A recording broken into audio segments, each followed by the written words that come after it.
Hello అందరికీ నమస్తే, welcome to Sandeep the explorer YouTube channel. నేనైతే మంచిగా ఉన్నా, మీరందరూ ఎట్లున్నారు? ఈరోజు నేనైతే కోరుకున్న కోరికలు తీర్చే కొత్తకొండ జాతర గురించి చెప్పబోతున్నాను, చూపించబోతున్నాను. తెలంగాణ రాష్ట్రంలో ఇది ఒక ప్రముఖమైన జాతర అని చెప్పాలి, ఒక ప్రసిద్ధమైన దేవాలయం కూడా ఇది. అండ్ ఎందుకంటే ఇక్కడ ఎన్నో సంవత్సరాలుగా జాతర జరుగుతూ ఉంటుంది. అండ్ సంక్రాంతి టైంలో అయితే ఇక్కడ జాతర జరుగుతుంది. ఇక్కడ జాతరకైతే విపరీతమైన జనాలను అయితే మనం చూడొచ్చు. తెలంగాణలో జరిగే జాతరలలో ఇది కూడా ఒక ప్రముఖమైన జాతర అని మనమైతే చెప్పుకోవచ్చు. ఇది హైదరాబాద్కి అయితే 132 కిలోమీటర్ల దూరంలో అయితే ఉంది. అండ్ వరంగల్ నుంచి మనకు 35 కిలోమీటర్ల దూరంలో అయితే ఈ జాతర అయితే ఉంది. ఇక్కడికైతే మేము రావడానికి టీఎస్ఆర్టీసీని అయితే ప్రిఫర్ చేసాం. సో టీఎస్ఆర్టీసీలోనే మేము ఇక్కడికి చేరుకున్నాం.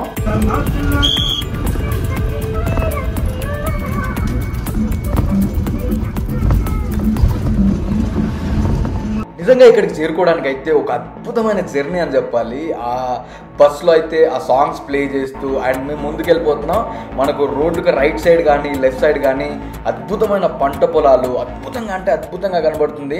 సో నాకు రైట్ సైడ్లో ఇంకా మేము ఆల్మోస్ట్ రీచ్ అవుతున్నాం అనగా మనకు రైట్ సైడ్లో ఒక పెద్ద కొండ అయితే కనబడుతుంది.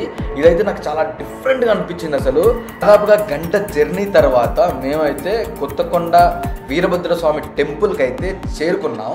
ఈ కొత్తకొండ వీరభద్రస్వామి ఆలయం చరిత్ర చూసుకుంటే 1600 సంవత్సరం కాలంలో వంట చెరుకు కోసం కొంతమంది కుమ్మరులు ఎడ్ల బండ్లతో కొండపైకి అయితే వెళ్ళారు.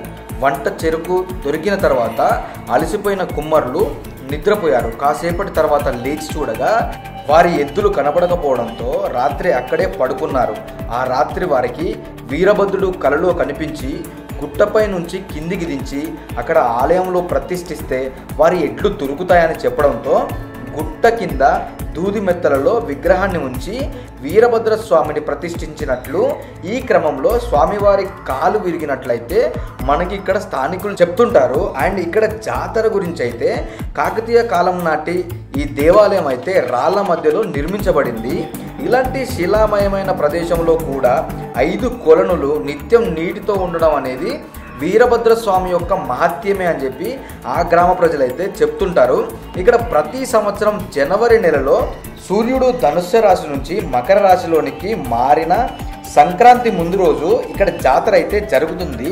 ఈ జాతర అయితే ప్రధాన ఆకర్షణ ఏంటంటే ఇక్కడ ప్రజలు ఎద్దుల బండ్లతో వచ్చి మొక్కులను అయితే సమర్పిస్తారు. ప్రతి సంవత్సరం పుష్య బహుళ పంచమి నాడు 10 రోజుల పాటు స్వామివారి కళ్యాణోత్సవం అయితే జరుగుతుంది.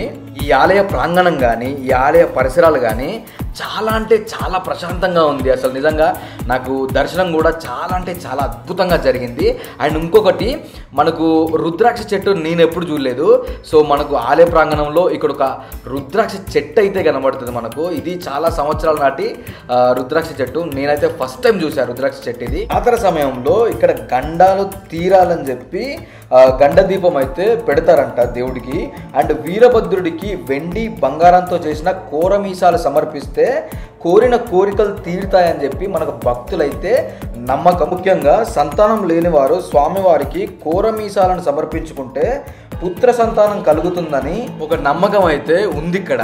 ఇంకా ఈ జాతర సమయంలో ఇక్కడ దాదాపుగా 2 లక్షల మంది అయితే ఈ జాతరకు అయితే అటెండ్ అవుతారని చెప్పి మనకైతే చెప్తున్నారు. మనకి ఇది జాతర టైంలో అయితే ఇలా ఉంటుంది. టెంపుల్కి సంబంధించిన వ్యూ అనేది ఇలా ఉంటుంది. ప్రత్యేకంగా ఎడ్ల బండ్లు ప్రభలతో అయితే ఇక్కడ చాలా డిఫరెంట్గా ఉంటుందని చెప్పారు. సో నేనైతే నెక్స్ట్ టైం సంక్రాంతి జాతరకి ఇక్కడికి వచ్చి ఒక వీడియోనైతే షూట్ చేస్తా. నేను ఇంకొక థింగ్ చెప్పడం మర్చిపోయాను. సో ఈ టెంపుల్లో మనకు పెళ్ళిళ్ళు కూడా చేస్తారు. సో ప్రాపర్గా మనకు అమ్మాయి సైడ్ నుండి అబ్బాయి సైడ్ నుండి ప్రాపర్గా డాక్యుమెంటేషన్ అదంతా ఉంటే మనకు పెళ్ళిళ్ళు చేసే అథారిటీ కూడా ఉంది. అంటే మనకు కొన్ని టెంపుల్స్ నుండి సర్టిఫికెట్స్ ఇస్తారు కదా. ఇదంతా మీకు ఎలా తెలుసంటే నా పెళ్ళి కూడా ఇక్కడే అయింది. సో నేనైతే యాక్చువల్గా సర్టిఫికెట్ కోసం వచ్చా ఇక్కడికి. బట్ సంక్రాంతి టైంలో రావాల్సింది. సో నేను మేడారం వీడియో కోసం అయితే వెళ్ళాను కాబట్టి సంక్రాంతి టైంలో మిస్ అయ్యా. సో నెక్స్ట్ సంక్రాంతికి అయితే నేను కంపల్సరీ వచ్చి ఒక వీడియో అయితే కంపల్సరీ చేస్తా దీని మీద. ఇంకా దర్శనం అంతా అయిపోయిన తర్వాత బయటికి వచ్చాక నేనైతే ఇక్కడ కొంతమంది ఆంటీ వాళ్ళతో మాట్లాడడానికి ట్రై చేశా. చెప్తాడు మీకు ఇక్కంచాలి అక్కడ వరకు ఉన్నారా చుట్టాలు?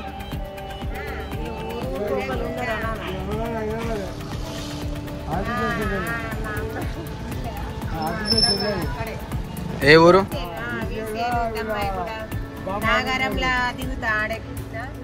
ఇంకా అక్కడున్న మా జ్ఞాపకాలతో మేమైతే తిరిగి వెళ్తున్నాము. మళ్ళీ త్వరలోనే తప్పకుండా ఇక్కడికి వస్తాం. మీరందరూ తప్పకుండా మీ ఫ్యామిలీతో అయితే విజిట్ అవ్వండి. ఈ వీడియో అయితే ఇంతే. ఇంకా ఇలాంటి మరెన్నో మంచి మంచి వీడియోస్ కోసం అయితే మా ఛానల్ని సబ్స్క్రైబ్ చేసుకోండి అండ్ మీ ఫ్రెండ్స్తో అయితే షేర్ చేసుకోండి. And thanks for watching my video. Signing off, Sandeep the explorer from Kothakonda Veerabhadraswamy temple, Kothakonda.